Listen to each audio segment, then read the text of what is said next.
Welcome everyone to our last and final session of the AFE Candor 2021. Some of you have been with us through both the days, so thank you so much for that. Our last session is Life and Times of a Work of Art, which is an illustrated masterclass by art conservator and restorer, Mr. Anupam Sah, that tells us about the life of a few museum objects and their interactions with the world and its people. We are going to begin with the creation of the objects, the appreciation of their beauty, their significance in the world, their aging, preservation treatments, their path to fame, or their dwindling away to dust and faded memories. Mr. Sah will be taking us to the journey of an artwork to help understand the processes of art conservation and restoration as well. So join us on this journey with Mr. Sah. A little bit about him. He is one of India's leading conservators and the head of art conservation, research and training at Chhatrapati Shivaji Maharaj Vastu Sangrahalaya Art Conservation Center, Mumbai. He has worked on multiple art conservation projects, including a 4,005-year-old Egyptian mummy and a 100-year-old wall painting in Orissa. He has also set up the Himalayan Society for Heritage and Art Conservation and was knighted by the government of Italy for his conservation efforts. So I am not going to bore anyone anymore with me speaking. And thank you so much again, Mr. Sah, for joining us. And I hand this over to you. Thank you. Thank you very much. Thank you. And thank you to everybody who's joined us this afternoon. We're going to go get down to brass tacks straight away. And this is more of a free-flowing conversation. And if you have any comments and other things in between, you can pass it on to the question-answer section, and the questions will be passed on to me. Great. So the first thing we have is, we were talking about what to have in this interaction with all of you, and we thought about the fact that art objects do have a life, just like we as human beings do. So we will go with that as an analogy, or that as a thread of conversation. So beginning from the time when we are born, you see this lovely sculpture here. It's really as if this sculpture is coming out from the stone. It is struggling to come out from the stone. And that is why and this is how Michelangelo, this is one of his sculptures, which is, it's really like prigioniere, as they said, like a prisoner, but really being born out of the stone in which it was encased, and it comes out. And eventually when it does, it forms into something. When these works of art are finished, they take on this beautiful, beautiful semblance of beauty and are evocative, and they bring out all the different emotions, or as we in India say, or jitne bhi ras hote hain, un sab ki abhivyakti hoti hai. So they bring out all these things out from them, and sometimes regale us, sometimes bring us closer to faith, or inspire us. And like in stone, here you have metals. So metal objects are also born like this. This is what in ancient India they call the Madhuchishta Vidhan, or the lost wax process, or the Chera Perduta. So there are different names for this process. And it is interesting that across civilizations, across centuries, people have always arrived at similar techniques at a time when communication was little and far between. You had the same technologies from South America to China to Southeast Asia, India, West Asia, Africa. Everyone developed the lost wax process. How to create sculptures in metal. So you create the sculpture in wax first, Mom ki murti, and then you put it you make a mold around it, and then you take out the sculpture. So this is the sculpture. once it has come out from the mold. And see, in English also they say na sometimes ki, when something is very beautiful, if there's a child who's very beautiful or there's someone you like who's very beautiful, you say, oh, when they made her, they broke the mold. Because फिर वो सांचा तोड़ देते हैं ताकि इतना सुंदर चीज या person कभी बने ना. So this is the way people have created works of art, whether it is stone or it is metal, or let's get down to the most basic material of all, the most basic material, which is, by the way, this is, see how that sculpture eventually, when it is polished and fined, like we as children, we grow up, we are raw, we're young, we are handled in the hands, we're as big as this person's hands when we come out from the womb. And then we grow up, and then humko tarasha jata hai. And then we are honed, and we go to school, and we become polished, and we supposed to be, to take our place in society and behave in a, in a proper manner, like sadachar, as they say. This is the sculpture. Once taken out, this is of course another sculpture, but this is eventually what a finished copper alloy sculpture looks like. So this is a bronze, which is a mix of copper and tin. And like human beings, you change a little ingredient and the person changes. So you have copper and tin, which is the dark brown color. You take copper and zinc and it becomes a brassy color. It becomes a brass object. And see, these were created in South India, in Tamil Nadu. This was created by Michelangelo Buonarroti it's in Rome. This is in the northeast regions of India on the Indo-China border at Tawang. And here they create the most basic support for all our art objects. This very, very humble plant. And they take the bast of this plant and they make it into pulp. And they boil it, they make it into pulp. They remove all the hard pieces from it. Then they put it in a clear mountain stream, which is collected in a vat. And they put a screen on it. And then it dries and they take this out as a sheet of paper. They give it to the nearest local community who then create their manuscripts out of them. And then these manuscripts, this is for education, this is for worship, this is for prayers, this is for literature, this is for poetry.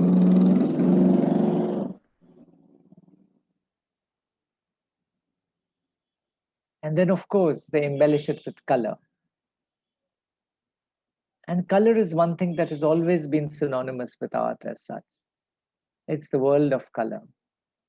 And these colors across millennia and even today, just like this paper across millennia and even today, the processes that you have today have just been modernized. But the process itself remains the same. The technology has changed.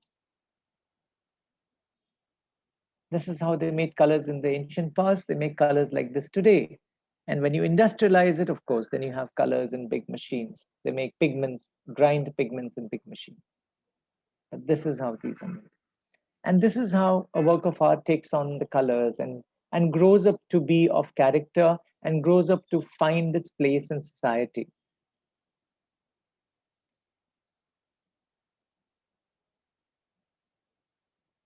Some of these, we must remember that these art objects or historic or artistic works, these have been, when they take form, it is not just the physical form from what I showed that this is where they are born. The idea has germinated for many, many years, sometimes many, many lifetimes, and sometimes across centuries. I will take you into one case study. I'll take you to a case study of a book that has regaled all of us over the years, and this is the Panchatantra. The Panchatantra is this collection of short stories in which animals take on the the whole narration of wisdom about practicalities of human life are expressed in this book, and through animals who take on characteristics of human beings. And these are stories that go back to the Puranas, talking of the oral traditions of India, thousands and thousands of years ago, and how these were transmitted by oral methods, by hearing it. And these stories then were compiled together in Kashmir. That was a great land of all the way northeast frontiers, Afghanistan. All these were great centers of Buddhism. They were great centers, and this is where the Vishnu Sharma compiled the Panchatantra in Kashmir. And these stories then traveled. These stories traveled around the world. They took on the shape of Aesop's fables. So the stories also collected other stories. When Vishnu Sharma compiled these stories, there was a compendium of tales, which themselves had drawn upon oral traditions of years and years of thousands and thousands of people before the time. And then they grew as the stories traveled around the world. Arthur W. Arthur W. Ryder's translation of the of the Panchatantra. It's a Rupa paperback thing, and you get it. It's a delightful book to have for everybody. And it talks in great, beautiful prose and beautiful poetry. And it says this about the Panchatantra. So then this Panchatantra, how it came to becoming a work of art is what I'm narrating here. So these stories then traveled all across. So it was in Sanskrit, it went to Pahlavi, it was translated into Pahlavi, traveled around the world over 3-4 centuries. It was the Arabic translation became very famous around the world as Kalila Vadimna, the names of the two jackals who are the protagonists in this Panchatantra. And then it went on, and eventually there was this Emperor Akbar. We've all read about Akbar in school. So Emperor Akbar, the stories reached his ears, and they say that, okay, maybe for his son, for the children, for the princes to learn, he commissioned this artwork. Sometimes, just like us, we also need someone to take us on, whether it's a job or as an intern or something, and somebody is a patron and somebody mentors you. So Emperor Akbar took it upon himself. You are aware that he translated the Mahabharata also, the Ramayana also into Persian. He said, let me translate this delightful compendium of stories into Persian. And they called it the Anwar-e-Suheli, the compilation of these stories, right? And then these stories were compiled together, and his atelier, the Mughal atelier, was one of the most accomplished at that time, with fantastic artists, with great command of the brush, with great command of the pigments and the binders, and the skill of their hands, and their expression, and a great understanding of the text. We can't have illustrations just in terms of keep this one animal here, one animal. No, it's about understanding the story, understanding the spirit of it. And artists over the years, over millennia, have always internalized that. Whether in ancient India or even today, you have the Dhaan Mantras. Before you paint a deity, before you paint something, you cleanse yourself and you recite the Dhaan Mantras. And you know exactly that this is what the shape will be. This will be the color of this deity. And on his neck, he will wear this mala of this, and he will be drawn by this chariot, which is drawn by 7 deer. And he will be going in this direction, and he's the guardian of the north, and things like that. All that is written down, and then his nails will be like this, his eyes will be painted like this. And then once the artist has internalized all that narration, he then expresses it on paper at one go, like Mozart did with his symphonies. He played it all in his head, he did everything, and then he sat down and he wrote it all down, right? So this is how the artist, it shows great command of this. And this is what created these fantastic works of art, always with the patron behind them. Look at the expression, look at everything here, look at the quality. And each of these illustrations, by the way, is just what? As big as what? Two of these nails of mine, yeah? As big as your thumb. Yeah? These ones that you see are small, they're small. The fish will fit into your little nail. All these things will fit into your little nail as individual. But look at the bravura of the artist, as they say. Look at the finesse.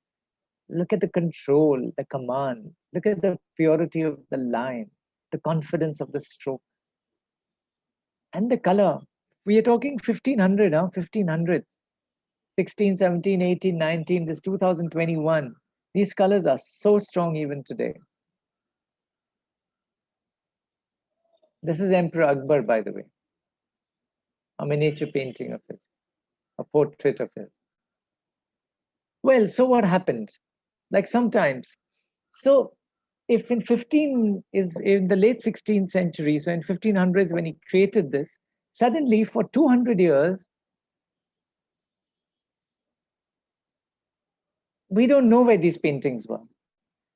Sometimes you don't know what happens to us also. As we grow up from school, we go into college, and then we resurface as shining men and women, walking tall and with a job in our hands. And where we were all these few years, we don't know, but we've struggled and we've been through our travails and everything, and we've come out the hardier and better for it.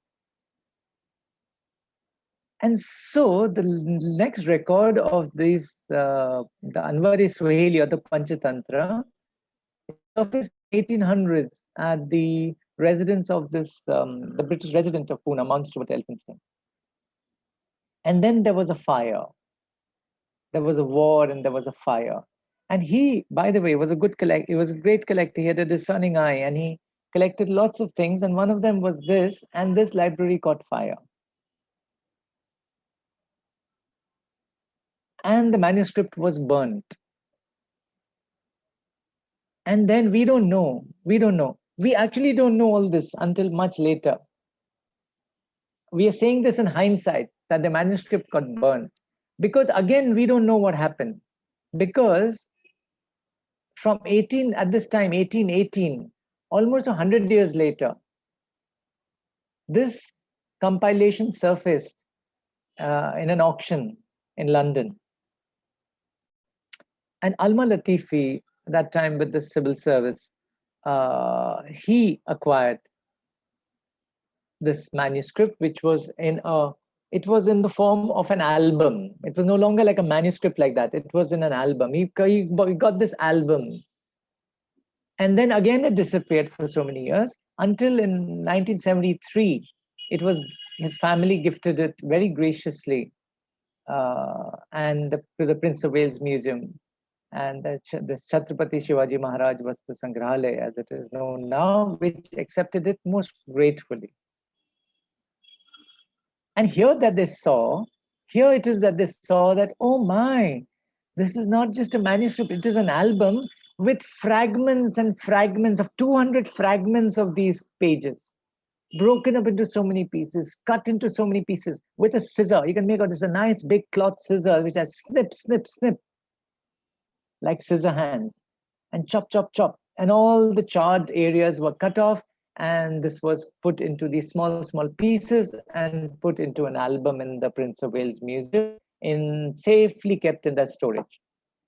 And then one day in 2009, after 73, it came to this conservation center of the CSMS Museum, what they call the art hospital also. And it is here that this manuscript you see on the right side, this image, this is how it was. This is how it was pasted on paper, on album pages. This is a big fragment, as big as a page, but there were fragments that were much, much smaller, as big as one's palm, or big as just this part of the palm. Or some have, just little pieces, and all stuck together and pasted together like this.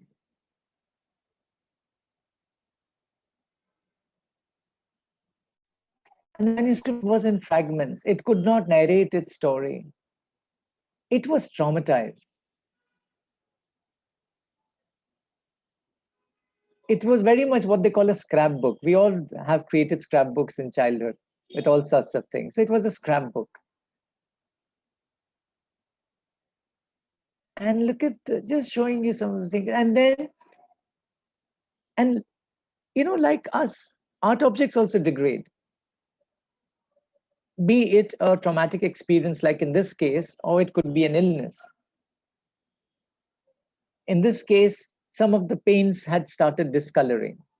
The color of the skin of the painting had started changing. There were little spots developing, things that were torn. There were pieces that were torn and fractured. Paint was flaking off in some cases. All that was recorded. It was all, a diagnosis has to be done. What is going wrong with this fellow? What's happening to it? So they recorded everything. They took down notes. They asked the owner questions. Ye kahan tha? How did you keep it? Where was it? Was it a wet room? Did you have air conditioners in the room, etc.? And then it was recorded. It was documented. Every detail about the object was put together. And then they wanted to understand that while we are treating this, we might as well learn a bit about its origins. So we used a camera. This is an infrared camera, which can see through the painting. So you see through the painting into the drawing underneath. And here you could make out, oh, I see. So the artist, the master artist, had created all the drawings, and there are many areas which were left. That means the artist then created those. So the master artist gave the design. And the little architectural details and other things are put in by the other. So it was an atelier. So the master artist did something, and then the others filled in the little spaces, just like Verrocchio for Leonardo da Vinci. Leonardo created his Annunciation, for example, and he created Madonna, who is talking to Archangel Gabriel. And then if you see the X-ray of Madonna, you see around this, there's an empty area where people like Verrocchio or his students like Verrocchio would fill in the other details and things like that. The master artist would create the main features. See here, this thing. You see the design of the flooring, for example? That swastik shape of design type of thing. In the XRF, not XRF, sorry, in the, not the X-ray, in the infrared image, you will see that's not there. It's just a general blank area. So this is how infrared is used. Then we wanted to also know, Emperor Akbar, what are the pigments that they used at that time? Because this also helps to detect fakes and forgeries and other things. In fact, Debuttam talked about some of it yesterday. So this is a nice little compact machine. It shoots these solid X-rays out like, and the X-rays hit the atoms of the colors and they bombard and they move around and they throw out energy or cries, so to speak. And then the machine detects them again and translate that sound into saying, it's this fellow and it's this fellow, it's mercury, it's iron, it's cobalt, it's copper, it's arsenic, things like that. And when you have that information, then you put it together and you say, okay, so the red is red ochre, or the white is made of lead, or the yellow is made of arsenic, things like that. So that's how you sort of determine the palette that was used in Emperor Akbar's time.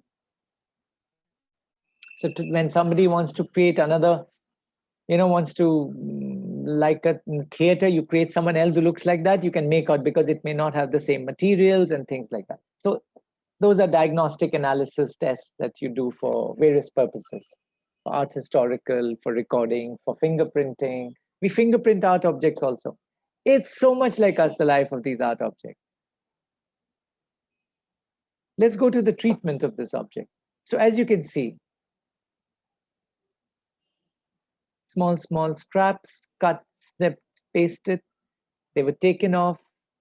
They were removed from the from the main, the album pages. And they were treated. The residue of the adhesives was removed very carefully. And look at the quality of that. They say na पुराने जमाने के लोग बहुत solid होते थे. They had pure ghee and they used to eat the solid organic food, and there were no pesticides in the fields, and that's why they lived to the ripe old age. And we, the modern, yeah, we are a little weak, we are like soft and things like that. But even the artworks, if you see, it's very, very true. Modern artworks are pretty susceptible to damage. Whereas your ancient artworks, they have stood the test of time. They're there for thousands of years. This thing is like 400 years. Ajanta paintings, the exquisite painting, which all of you must see. The Ajanta mural paintings in near Aurangabad. They are 2000 years old. The artists knew the materials with which they were creating these things. And that's why they had a command of how they will behave. When we are just shortchanging and buying things just from here and there and putting them together and calling them our work, we don't know how these materials will behave with time.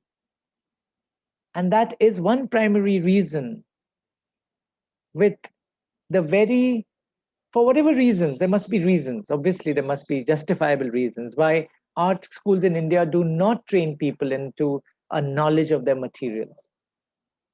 Because of which the artworks that are being created are very, well, they're very beautiful.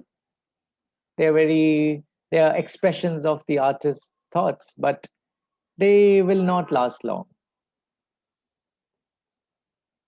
While these old artworks really they're austere as well as they are very resilient. In fact, resilient is the word, extremely resilient. So a treatment plan is made. You see on the background on those little boards, we've written down everything about what we should do, the next step and the next step and the next step and the next step and the next step. And the fellows, the boys and girls follow that scrupulously, and they note down everything, and the objects are treated. The extraneous glues that had fallen are removed. They are supported. They are treated. Little pieces that have fallen off are put back in place. Basically, you restore the object to its good health once again. Things which are warped like this come back onto a situation where the cockling has been removed without interfering in the art object as such.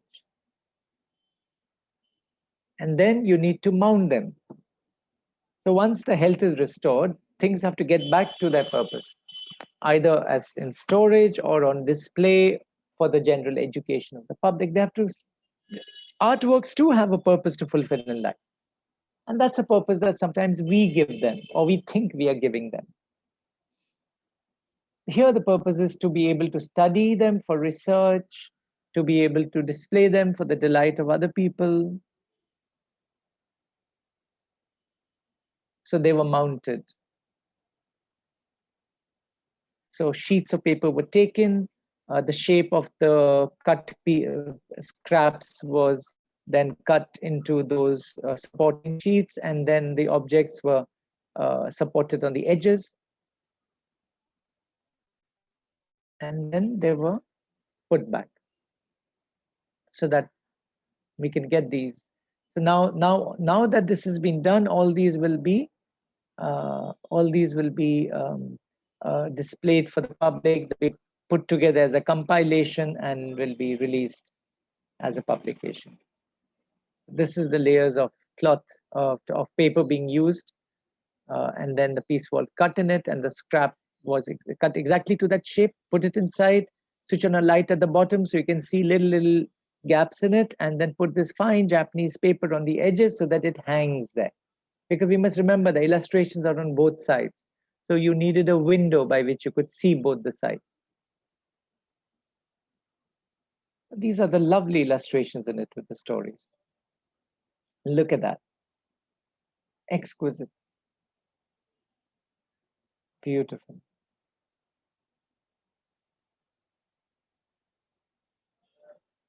Some artworks become famous. This is not yet famous, but people know the story. People know the Panchatantra. Things become iconic. Like your Ajanta Ellora, iconic. Your Sanchi Stupa is iconic. Your Ajanta paintings are iconic. The Mona Lisa is iconic. Look at these.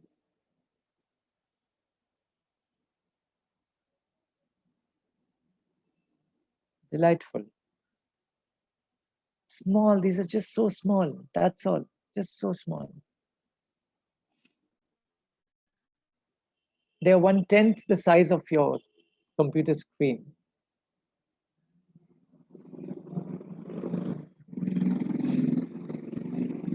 These are all the verses that go with it, with these stories.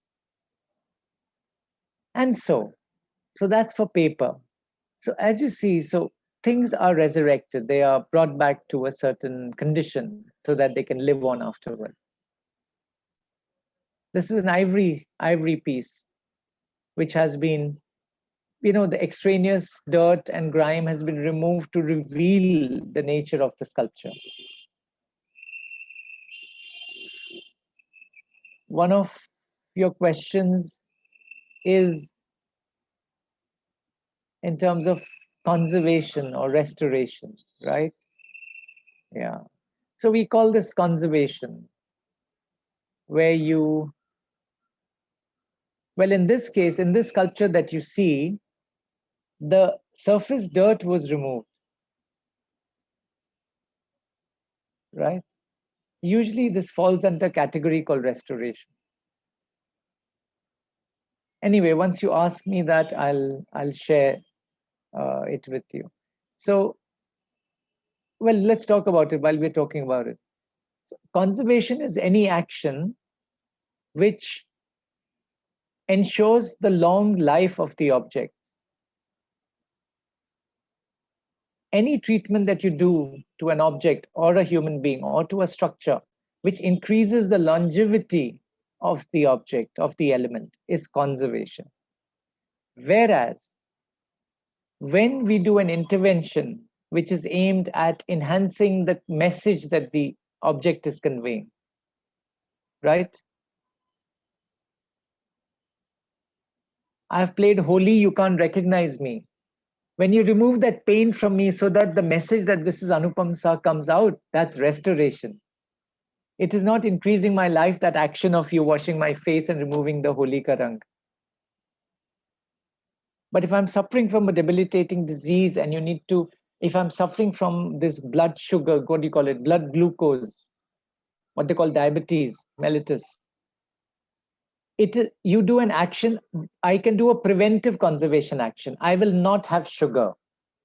I will not eat sugar so that without getting into medicines, I can increase my life. But if I end up with the disease, I have to take some medicines to control the sugar. That is remedial conservation, but again aimed at increasing my life.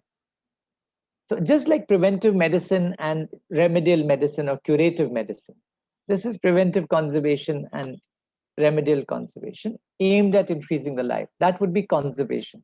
When it is just to enhance the message of the object, that is restoration. All this all restoration that's happening here. They're removing a surface layer from this horse to reveal the red color, original red color underneath, because somebody had painted it white, as people do. Because removing the paint is not increasing the life of this object as such, it is enhancing its message that it was a red horse, let's bring it out again. I like this picture. It's almost as if the artwork is reaching out to this person who's taking care of him.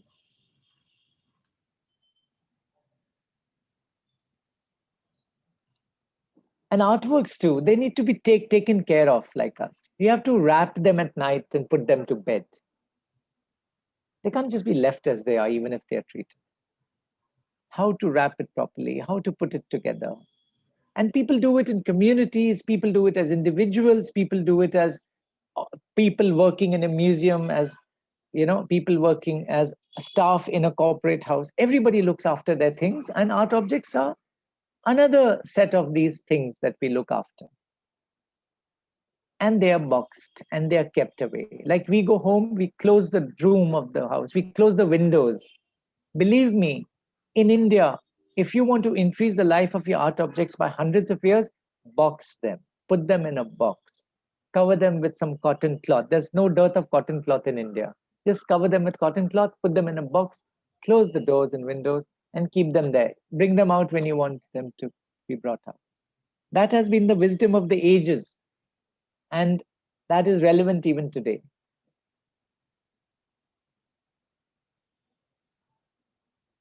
And we travel, and so do artworks. In this case, artworks are traveling for exhibitions abroad. But we also take care of traveling while traveling, whether it's these PP kits and masks and everything that we're wearing these days on our flights and travels, and masks and everything. These things also have to be taken care of, that they don't get damaged. And this is a fine art in itself, how to transport and handle art objects. You remember that poor case of the Didarganj Yakshi, that iconic sculpture of India, which is in the Bihar Museum. For the Festival of India, it traveled and it broke its nose. You know, what a pity. For thousands of years, it was on this riverbank, nothing happened to it. And suddenly when it goes for an international exhibition, we break it.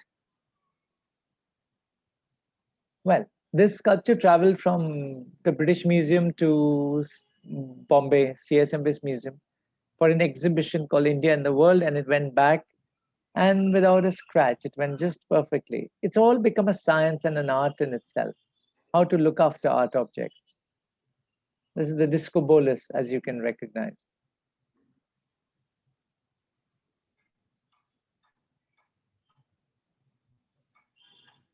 Anyway, so it's like this. I mean, I have more slides, but if you want to ask some questions, then we can carry on the conversation we can carry on the lecture with the questions and interactions.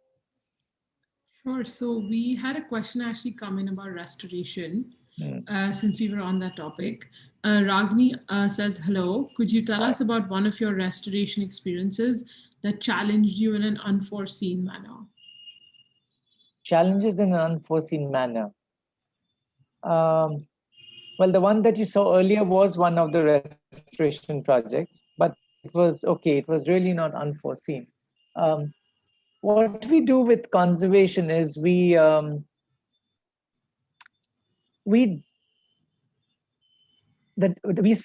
spend some time in diagnosing and thinking about the problems.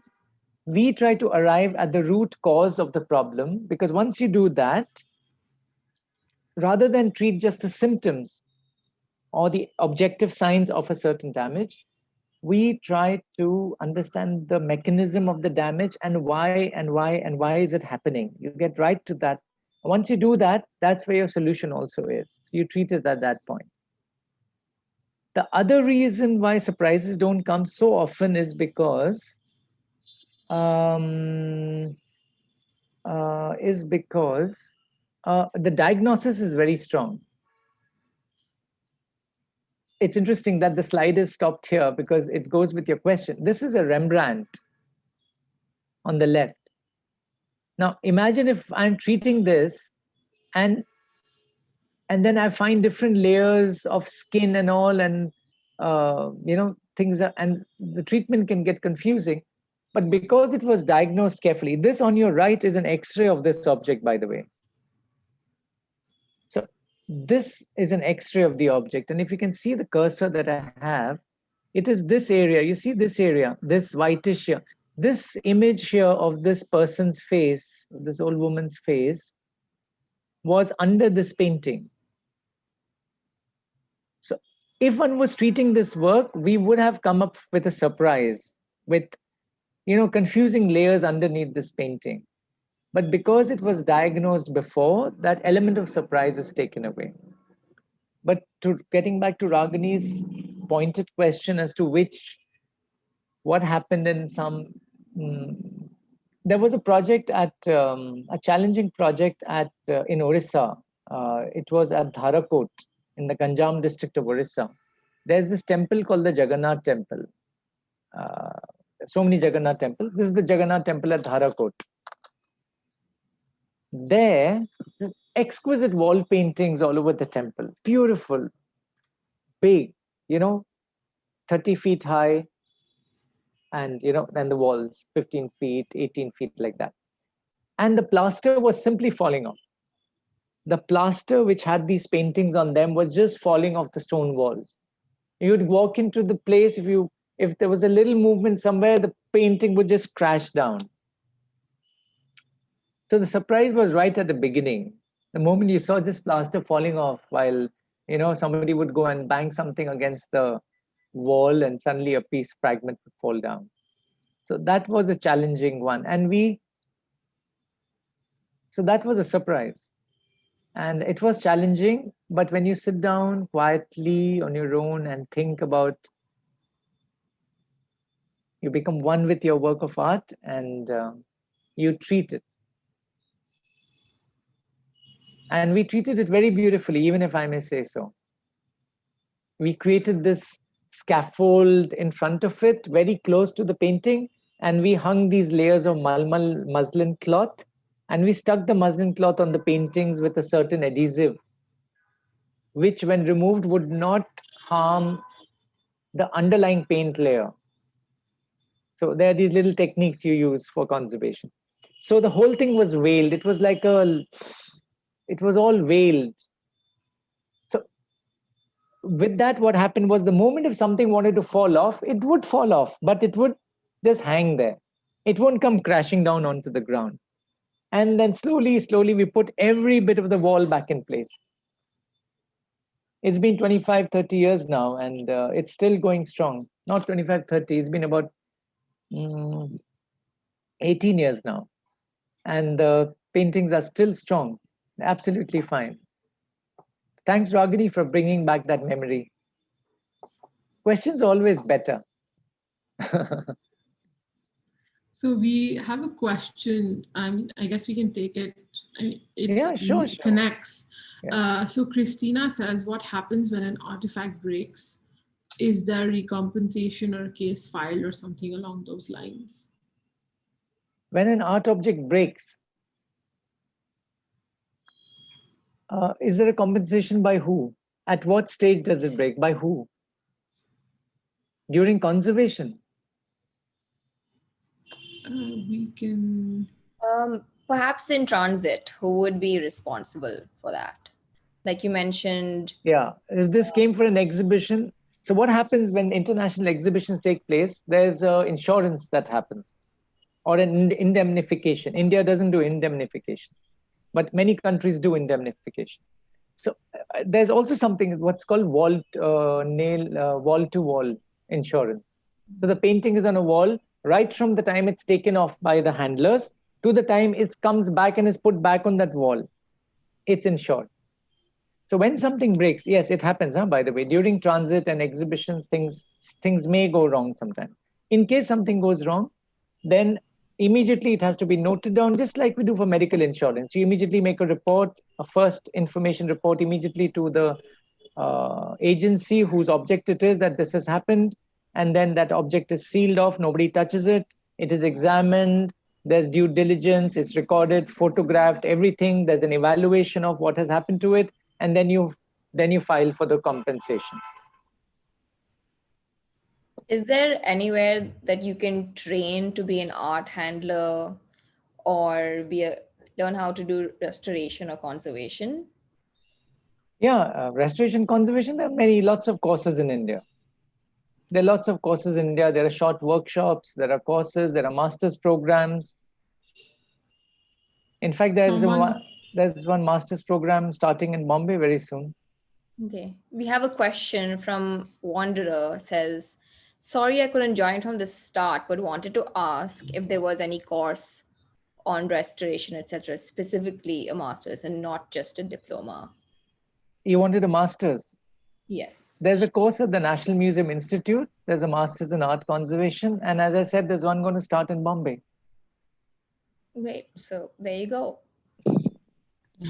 This person's question is answered. So would there be other courses on logistics, perhaps? Okay, cool. These are more in terms of training programs. They're more like workshops for these programs. That's a very good idea. Thanks to Art Fervor.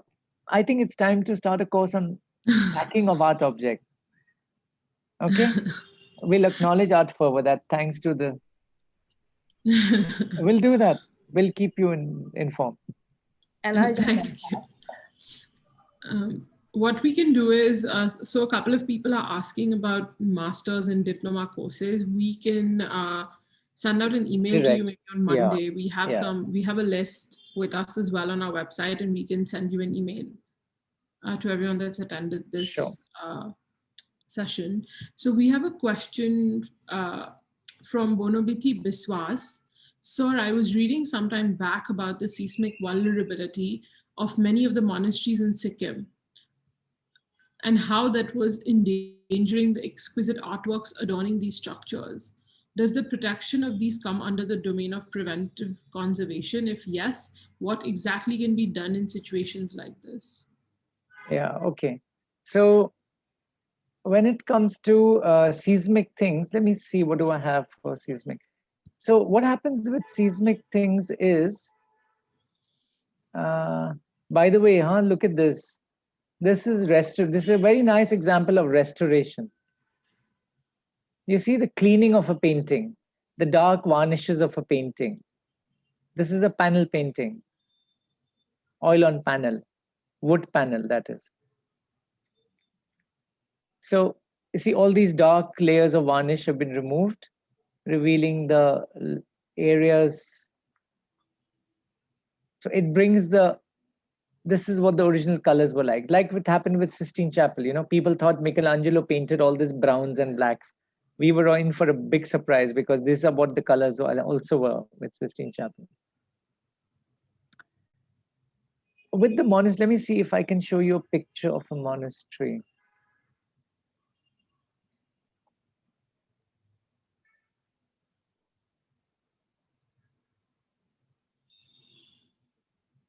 Okay, let's not do that. Let's just show you.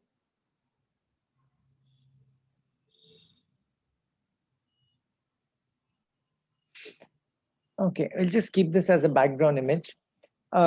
With the monasteries, if you see the monasteries in Sikkim, you mentioned Sikkim, so we're looking at the Himalayan belt. The Himalayan belt is susceptible to earthquakes.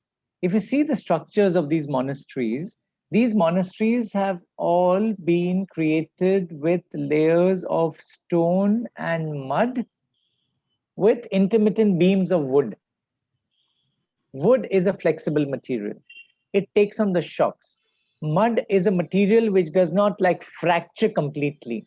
Mud is also self-healing. Lime plasters were used. Lime was used a lot. Lime also heals. Small cracks in lime can heal again. So these were the sustainable materials we used to use, and they made a lot of sense. They were developed over thousands of years of human development. So these structures were definitely more seismic resilient than cement, which fractures immediately, there's a little movement. So that was the reason why these monasteries stayed. The other reason why they stayed also was, well, this was the main reason why they stayed, because you're talking specifically about seismic. But if I talk about climate change and I talk about water falling now, if you see all the Ladakh, you see the rains in Ladakh, you see the monasteries which had wall paintings on them. These monasteries were created more out of clay rather than stone, as in Sikkim. Now, these were more of clay materials. The moment it rains, the monastery literally starts melting, so to speak, because the clay, which is hard like stone once it dries, the moment a little bit of rain falls, it becomes soft and clay and becomes, and then the clay layers, they fall onto the painting and they stain the paintings. And at times the roof starts leaking and the paintings are damaged forever. Paintings that have lasted 1600 years, 1700 years, 1100 years. So that is one part of the question. Did she ask or he ask anything else? She asked what preventive. Can be done. What can be done? Well, what can be done is, see, preventive conservation means even impacting climate. That is as far as preventive conservation goes. Preventive conservation is not directly linked to the object. It can be a far-reaching policy decision by someone remotely connected with art And that could be a preventive conservation action, which will network into this effect here. On the other hand, preventive conservation could be that you create a reinforced, you have tie beams. Nowadays, they call them tie beams on structures. So you create an artificial tie beam around a monastery structure so that in case there's a movement, and if the original wooden elements have been removed away, this at least will try to hold it back in place. So you can do lots of these preventive conservation things. About rain, you must create a system by which the rain does not impact the clay walls so that you prevent the damage from happening. Any action aimed at preventing a future risk of deterioration is called preventive conservation. So you do an action that will prevent, if rain is damaging it, prevent the rain from damaging it. Create an eave, do something. But again, you have to be careful. You don't want to alter the character of the monastery by creating an artificial type of eave or a roof system which does not conform to the traditional or vernacular architecture. Yes. I have a question for you, sir. In a country like India, where we have such rich cultural history and heritage, and so much of it is being lost because we don't have these techniques, so we don't know how to conserve, how to restore. What is the role of museums or institutions here to protect our cultural history? The role of museums to protect our cultural history. Well, you can protect, or one will protect, only that of whose significance we are aware of. I think the biggest role that any museum or institution, and remember, parents also are an institution, so to say. All of us, each of us. One thing we can do is to bring to the conscious mind the significance of the object. The moment we see there is a significance in something, we will make efforts to take care of it and look after it. Like an elder in the house. The elderly gentleman or lady is really not contributing to the financial bank balance or something in the house, or not contributing in terms of man hours or hard labor for the family that is working in the fields. Yet there is a significance to them. There are certain values, there are memories, there is a certain regard, there are some intangible aspects, there is a bond. So there is a significance. And because we as children and grandchildren realize it, we are very naturally leaning towards looking after our elders. It comes very naturally to us. We have very subtly understood the significance of it because of the action of our elders in terms of the way our parents are behaving with their parents. Is the way we as grandchildren are then conducting ourselves with our. There's a certain significance that has been implied. Museums and other institutions have a similar role to very subtly. That's what the education department of museums is, probably one of the most important arms of an institution, of a museum. I would say, it's just my call, it's my take. I would say that is something which would be far reaching for a museum to do. Yes, we preserve, we exhibit, all that contributes to the significance, but our overarching approach has to be that of making aware of the significance of the object. Thank you. Yeah. We have a question from Anushka from the audience. She says, when you spoke of knowledge of material, Bahas comes to mind, and I feel like I don't know of such traditions or schools of thought that must have been in India if the artwork from India is so prolific. Can you share some of these schools of thoughts with us? What came to her mind? Anushka's mind? Bauhaus. So what did Anushka, just say that again for Anushka? What does she want to know? What are the various schools of thought about what? I think Anushka would like to know about similar thoughts of schools of thoughts, but in India. In India. Around the same time. Give me one example. For example, Bauhaus, like it was known for being a game changer, making art in a different way, or Impressionists were considered something new at some point. Is there a type of art that happened that changed the way Indians made art traditionally? Well, art has always evolved over time. If you see our earliest paintings, which are common to all civilizations in the world, the way we created a rock art. You've all heard of Bhimbetka, but if you want to see some fantastic rock art, go to Odisha. Go to the Sundargarh and Jharsuguda districts at the mountain called Garjan Pahad. What a beautiful name. And there you see these 40, 50, 60 feet spans of exquisite paintings of animals in red ochre and yellow ochre and things like that. Exquisite. Then we moved on to, we were always told that Indians, we are very primitive in terms of our art. That was Indian art. There's no such thing as Indian art. It was, we didn't figure in world art from an Occidental point of view earlier. We were very, was too native and things like that. Yeah. But if you see Ajanta, you'll be fantastic. But they said we don't have perspective in India. What we don't have? You should see that. Fantastic.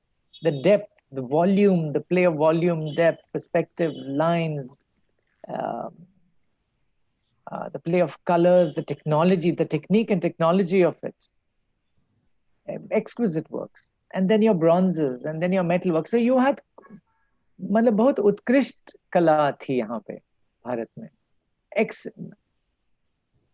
Extremely, what they say, pulchritudinous.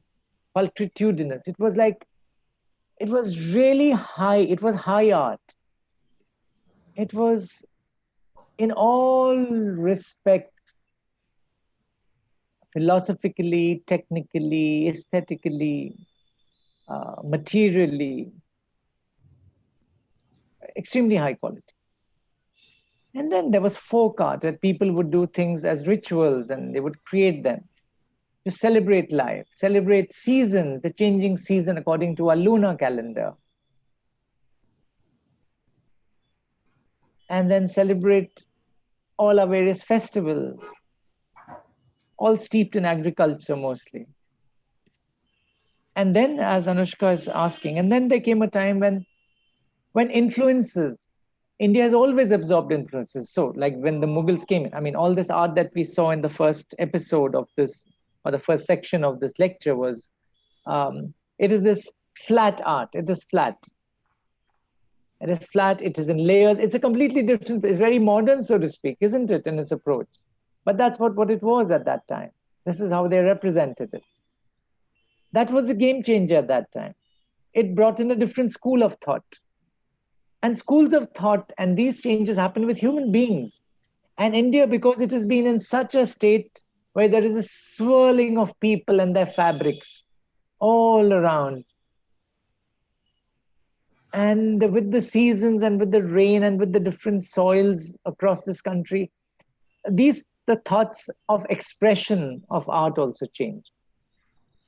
Then you came further on and we came into the modern period when, well, in between there was all this, you saw Rajasthan, for example, you go to Shekhawati, you see how things changed. You see how the Rajasthani, how they did on the murals in Shekhawati, for example. How they incorporated all the Occidental elements and brought them out to the fore and the facades of their homes. That is a game changer. That was a complete changer. You have not given it a name, that's all. One thing India has never done is never given or never used or perpetuated its traditional terms and names. And that is why India is such a loser. And that is why you don't figure anywhere in world conversation. Because you've always called Ajanta paintings as frescoes even today, which smacks of complete disregard for what the Western term actually means also. It's not flattery that you're using frescoes. Italians will not laugh that you say Ajanta frescoes. They're actually shocked that how disgusting, these guys don't know what a fresco is. And they've been calling it Ajanta frescoes so many years, and they're still not changing that term. At the same time, you've lost your own terms. We've lost all our traditional terms. Our binders, our pigments, our rocks that we use for architecture. Which architect in India uses traditional terms? They don't even know the traditional terms of the stone. There's so many variations. So there's a huge amount of a chasm that is being perpetuated, and that we're losing out. You're using the term Bauhaus. Where is your term for any movement in India? There have been so many changes in India with art. You see, it's been a very shallow following of art. Mm-hmm. But it's part of development. We are a developing country. It's okay. We will get to it. We will get our own terms and terminologies. Art history is also taught in a very Western way. Yeah. Yes, it is. Because if you see all the art history books, Indian art was never figuring anywhere. And then, of course, there was a time when, we brought our sculptures into it and we called it the golden age and this age and that age. But still, it's token. It's token. Because there's a lot of philosophy that goes into it also. We don't even have our terms. How can we discuss Indian art? Or even craftsmen's arts, craftspeople's work? Other than the terms like, then the progressives came, Then you had this lovely movement in Bombay, which lasted a little bit, but you had Sousa coming in, and you had Raza coming in, and you had Tayyab Mehta ji coming in, and you had Gaitonde coming in. So then there was this term progressive. So there were changes in time. But we're looking at the metropolises. There were huge changes happening across India. I'd love a young art history student to go and, Anushka should maybe work on that and get that. Anushka, if you're listening, do it. It's completely an empty canvas for you. You're so lucky. The country is your playing field. Just go ahead. You might be onto something really, really big, actually. Really big. Do it with fervor and you'll get there. But thanks for the question, Anushka. It made me think, huh? Thank you very much. So we have a question from Shruti. She says, in the process of restoration and conservation of ancient paintings, artifacts, experts at work have to treat a piece of art while keeping its form intact. There is an immense ethical responsibility lying in the hands. How do you inculcate that amount of responsibility in respecting young conservators and restorers who are working under you? How do we inculcate a sense of responsibility and something? The amount of responsibility and respect. Yeah. So that comes out of example, I think. If you pay regard to a certain thing, the others will pay regard to the thing also. And you have to remember that things are worthy of respect. So, because we must also remember that when we are treating a work of art, you are detached from the work of art. Oh, the art is so beautiful. That's great. But if an artist does not appeal to you and you don't think it's beautiful, does not mean you're not going to treat it. If doctors start doing that, many of us are going to get jacked. You don't look at the art for what it's worth to treat it. You treat it for the damage it is suffering from, and to alleviate that suffering, to increase its life. And as far as respect is concerned, that is a very, very important point that has been put across. And I think it is very important. And because you need to, and it comes out of your culture. And I think Indians are very well suited to art conservation because there is an innate, natural sense of regard for the sacred. And a lot of art is sacred, by the way. Art has been either in the temporal domain or the sceptral domain. The Vaibhav and the palaces and the big mathas and the monasteries, in the corporates, everything, or in the humble worshipping place or in the big monastery or something. So it's either been that or this. And there is regard in both the places. So more for the sacred. And you have to address it like that. And we must also remember that it is not only regard for the art object, but for the owner of the art object. you must establish that rapport with the owner of the art object, because it is that owner who's looking after the object. So he is as much or she is as much worthy of respect as the art object. And they're calling you to help look after the art object. So it's a bond, I think, that develops between three of us, and not just the art object and us. That would be incomplete. It's a triple bond, as they say in science. Yeah. So leading from that question, we have another question that says, what are your words of advice to young academics who are pursuing or aiming to pursue art conservation? Art conservation, you must dive into it, as you must take a plunge or a jump. Either way is okay. And you might even land up right on your chest on it and get a smack that you get in the pool when you land on your chest. But the fact is that once you've tested the waters, you will find that you can negotiate the pool in different strokes, different types of strokes. And you will find, like Chinese checkers, you know, you have those little balls where they move around and they'll fit into any little slot. You'll find that you fit into different types of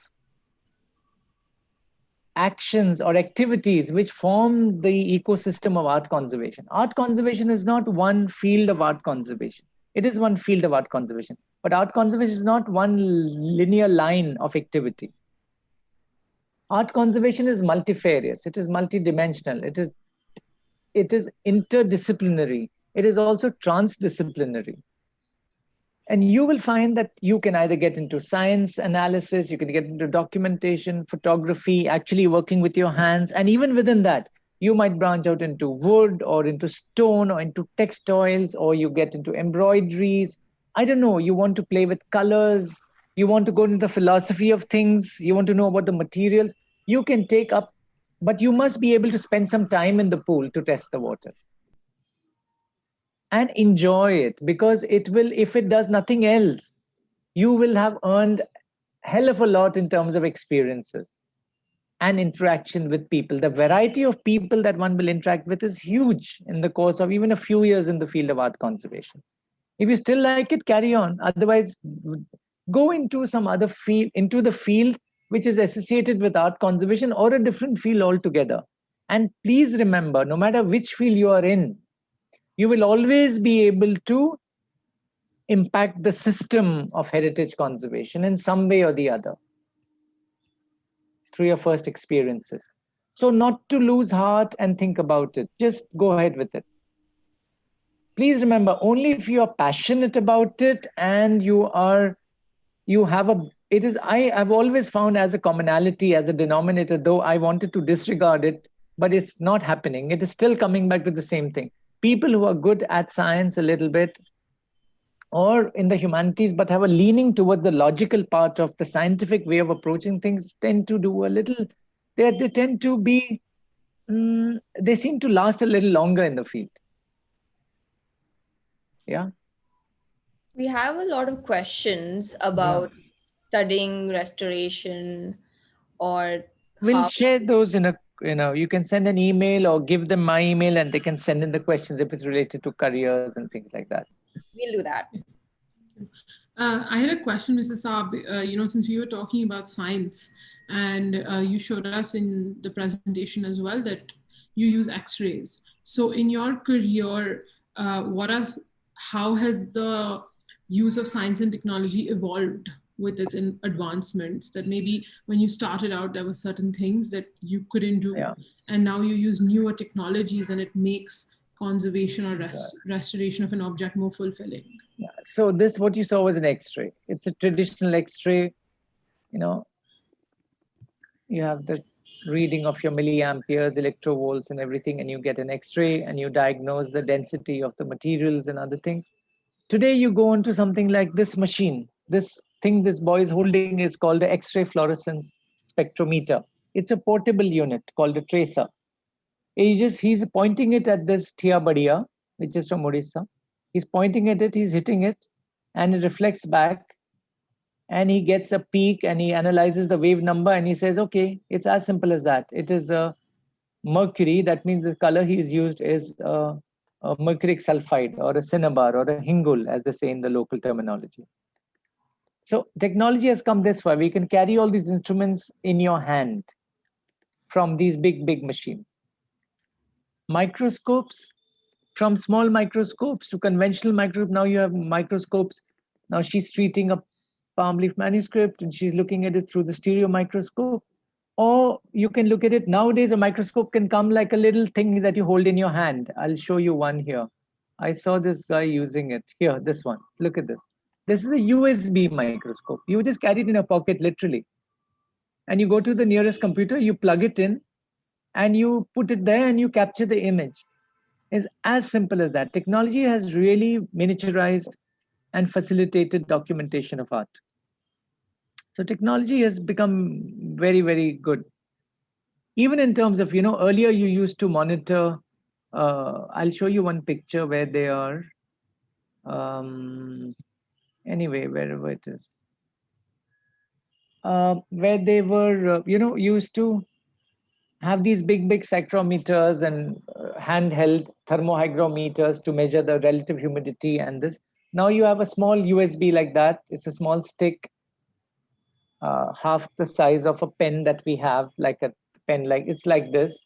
And you just take it and you put it in the room. It collects your data you decide, every 10 minutes, every 30 minutes, every 1 minute.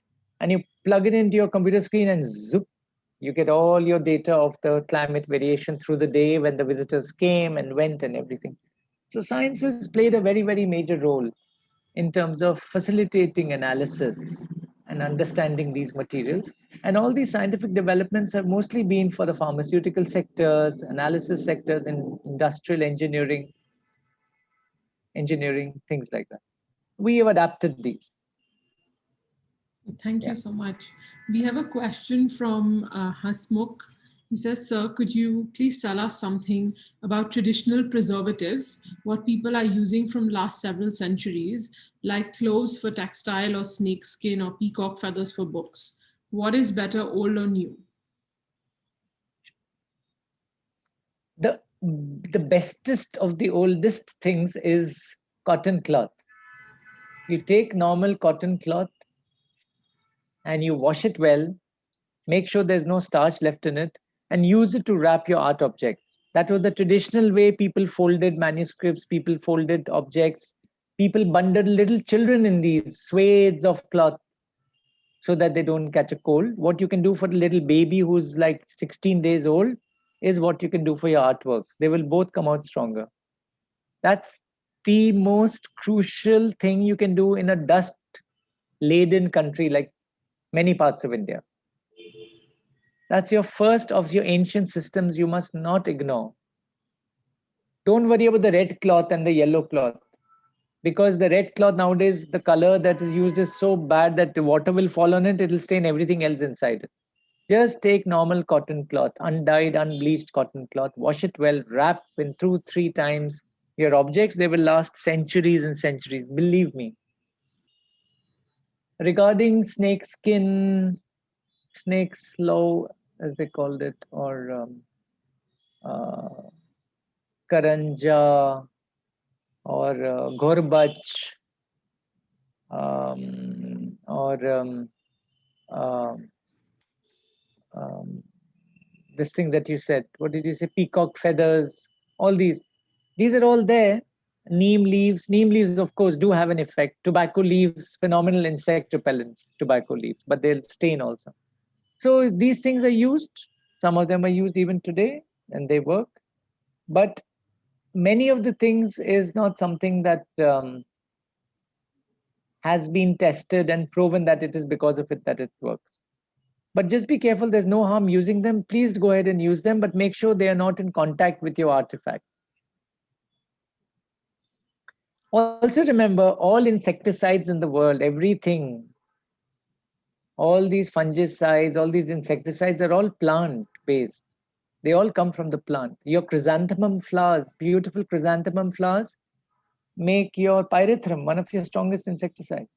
Your pinwheel flower, the tugger, is poisonous. Your tomato leaves are poisonous. Nobody makes sabji of tomato leaves. Huh?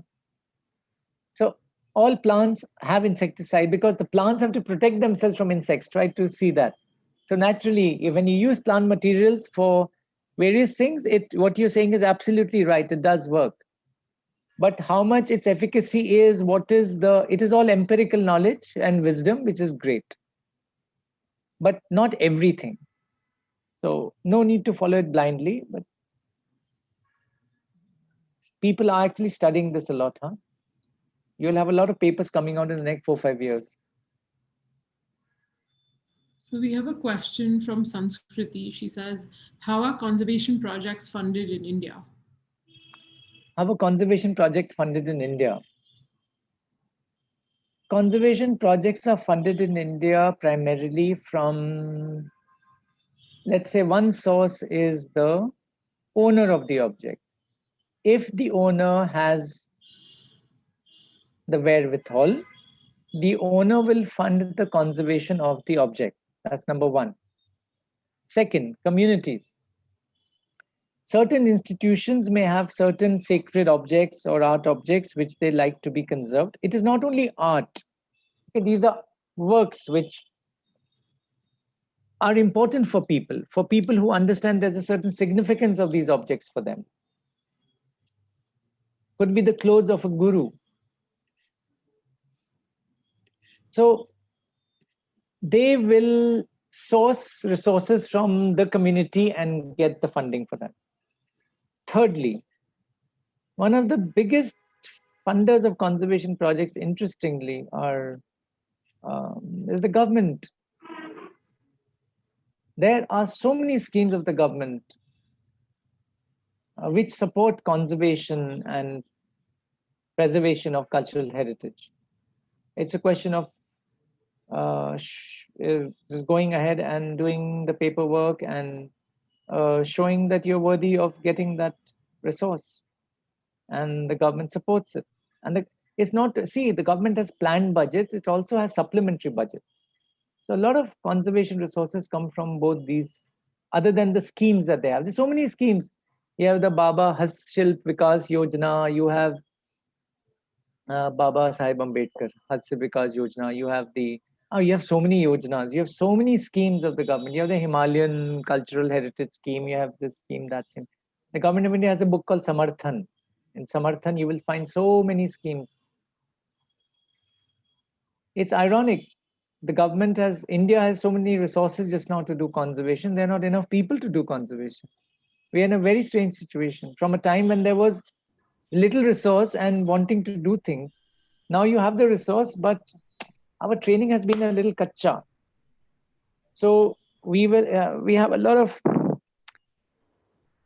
of resources also dangerous today for conservation, because with the resource, if you have half-baked technical personnel, we might actually be putting our objects to a greater risk. So we have to approach it carefully. And then you have the corporates nowadays. You have the government's corporate social responsibility schemes. There are the people like Citi, India, Bank of America,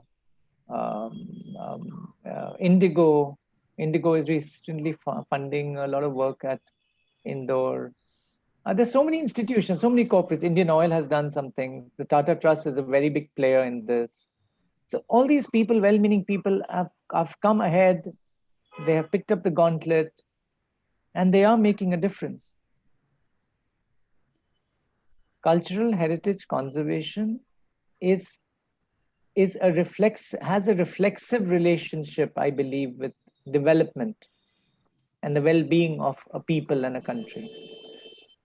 And maybe that is why there is so much cultural heritage initiatives happening, because it reflects directly on that the country is we're doing fine. We're doing well.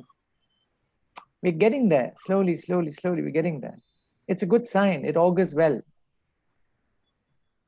We're at a good time in history.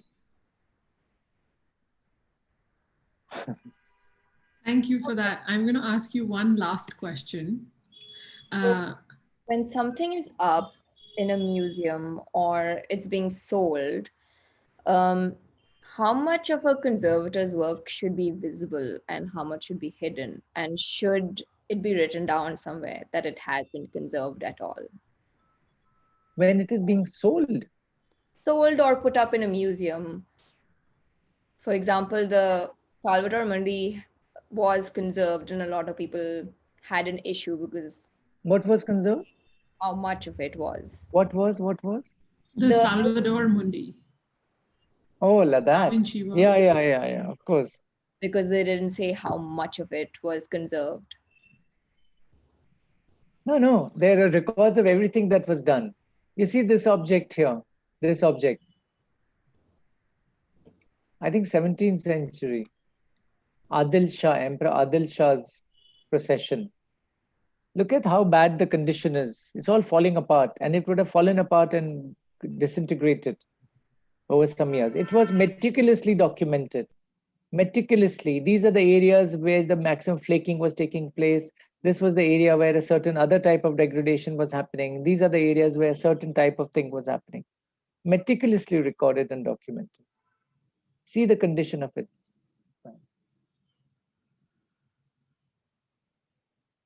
Now, to your question, how much of this should... So the aim is to make sure that it does not degrade further. That was done by providing it a lining, this lovely cloth painting, or pichwai in another context, similar, like a cloth painting.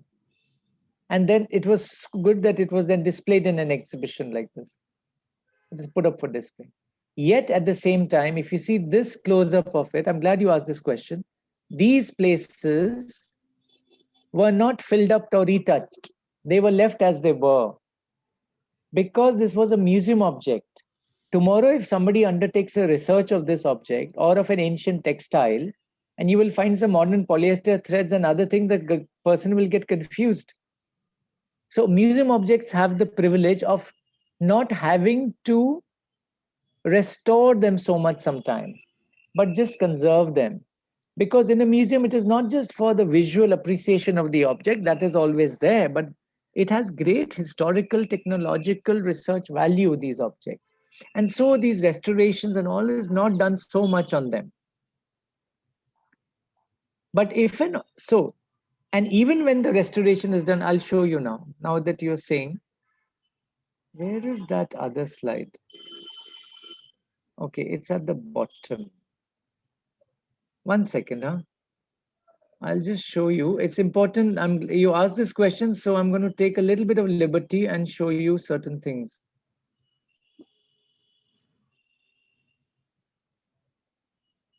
So when there is an object which needs to be, for example, I'll show you this little object. This is the GVK, the airport in Bombay. Mm-hmm.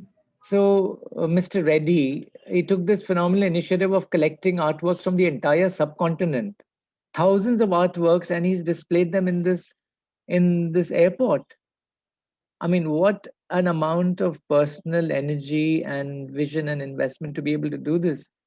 Now, these objects were here. So this sculpture that you see, this red one, this red sculpture that you see, this red sculpture, see, this was what it would look like, the top of it, right? Now, you're saying how much should be done and how much should the restoration show? Now, for it to go on display, they would not like it to go on display like this. So what we did was, they wanted it to look like this. Now, had we done this over this, we would have completely altered the originality of the object, right? So what we did was we put a barrier on over this and painted the barrier. So tomorrow, if you want to actually see the original, you won't simply have to peel this off and get the original back. In many cases, you do it in such a way, the idea is that the visual appreciation should not be disturbed. And for the visual appreciation not to be disturbed, when you retouch an object, we might we might retouch an object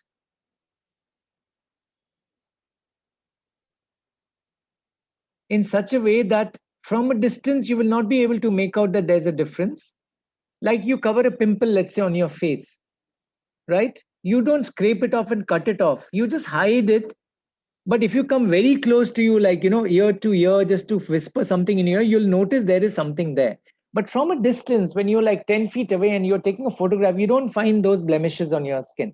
So the idea of restoration is such that when you come close, you should be able to see there is not an original element restored, but from a distance, it should merge and not disturb your appreciation of the visual quality of the object. So that is how it is done. I hope that answers. And even when it is sold, you have to have the records. And many times you don't have the records, but an art conservator, I'm glad you asked that. An art conservator is usually always in the acquisition teams. It is wise to keep a conservator in the acquisition because these guys can see much more. Huh? They are trained to see things. So art acquisition team generally have an art historian, an art conservator, a legal person, things like that. Right. Okay, so I'm going to ask one last question. It's from someone in the audience. Abhaya says, hello, sir. Thank you so much for this session. Could you please tell us a bit about your background, history, and how you fell in love with art? I also look forward to the idea of you starting a course of your own. Yeah, if Abhay is going to enroll as a student, we have courses on. So do enroll, Abhay. And in terms of history, well, I come from Nainital, was brought up there. Everybody in the family was in the army, and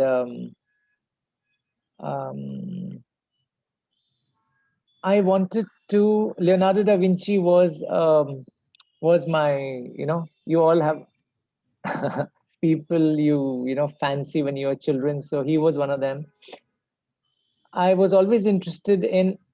I wanted to excel in everything, from the sciences to the arts. And this was a subject that allowed me to do that. I happened to come across it when I was a young student of class 8 or 9 or something, 8. And I came across an article on how science cures the ailing art. That article was called, it was on the Central Institute of Restoration in Rome. I read it in my village near Nainital, a small village called Ranibagh,